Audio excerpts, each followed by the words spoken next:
voo, passaram 50 horas lá com ar-condicionado quebrado, sem possibilidade de ir ao banheiro, acorrentados, muitas denúncias de tortura e maus tratos, né, inclusive com imagens de pessoas que mostraram aí os seus corpos, teriam sido surrados, né, pelos militares dos Estados Unidos. O Gustavo Petro, diante dessa situação que aconteceu no Brasil e aconteceu com o México também, falou, olha, os aviões não podem pousar aqui antes da gente estabelecer um protocolo em relação a esse transporte, só que não ficou claro ontem, Roberta, qual é o tipo do protocolo que o Petro estava falando, né? Olha, isso aqui pode, isso aqui não pode, ele simplesmente barrou os voos. Imediatamente, o Trump decidiu ir para a sua rede social, lá, a Truth Social, né? Publicou uma espécie de comunicado, falou que ia tarifar os produtos da Colômbia em 25%, uma tarifa geral para todos os produtos, ia aumentar as tarifas em 50% em uma semana, caso os aviões não fossem permitidos, né, voarem para a Colômbia, e proibiu várias pessoas do governo, da família presidencial, de terem os seus vistos para a Colômbia. Um enfrentamento direto. O Petro respondeu ontem, falou que ia tarifar os Estados Unidos também em 25% nos seus produtos que são exportados para a Colômbia. Escreveu um longo libelo aí nas redes sociais, uma carta, aliás, muito bonita, né? Um tom muito emotivo, falando da história da América Latina, falando o que ele admira e o que ele não admira nos Estados Unidos. Mas essa crise durou mais ou menos aí 10, 12 horas, né? Teve uma pressão muito grande ontem, Roberta, fiquei acompanhando ontem o Notícias Caracol e o El Tiempo, que são os dois principais meios de comunicação da Colômbia, né? São ligados à elite colombiana, que sempre dominou o país. A Colômbia é um país vendido para os Estados Unidos, sempre foi o entreposto dos Estados Unidos na América Latina, talvez o mais forte deles, né? Permitiu que militares estadunidenses entrassem em solo da colombiano sob a desculpa de combater as Farc, a guerra às drogas. É uma elite extremamente corrupta, extremamente ligada aos Estados Unidos.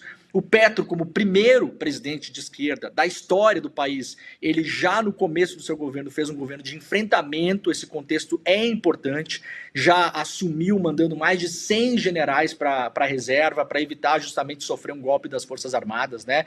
É um cara que tem a população, parte da população com ele, é um cara que consegue lotar praças, ele leva o público, né? A gente está vendo aí, ó, os comícios do Petro estão sempre cheios, né? Ele consegue levar gente para as ruas, ele tem uma parte da população com ele, mas, Roberta, ele tem o grande império contra ele, ele tem uma elite extremamente corrupta e reacionária que usa a Colômbia para fazer apenas os seus negócios, né? A elite cafeeira, os empresários, ele tem uma imprensa muito forte contra ele, uma imprensa reacionária. Ontem, Roberta, eu fiquei assim umas 10 horas ouvindo aí no YouTube, né? A Caracol Notícias e o El Tiempo.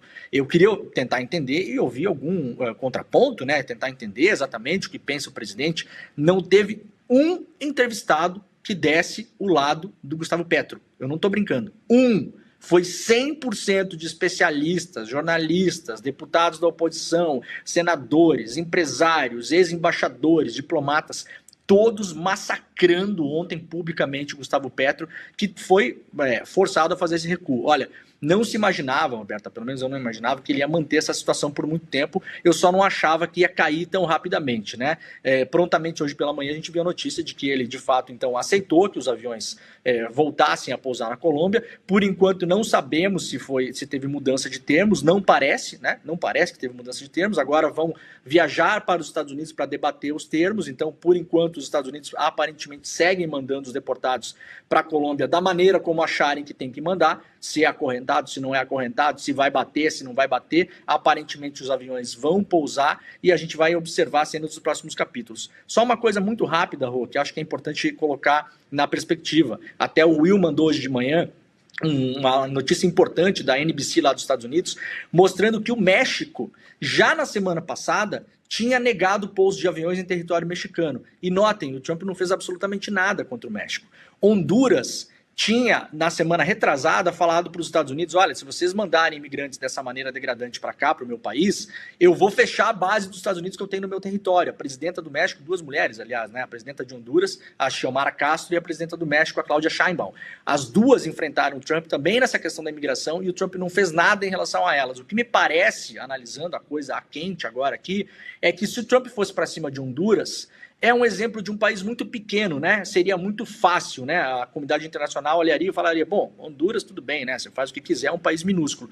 E contra o México, o Trump aparentemente decidiu não peitar, porque as relações comerciais e diplomáticas com o México são muito maiores, envolve muito mais dinheiro, muito mais interesses.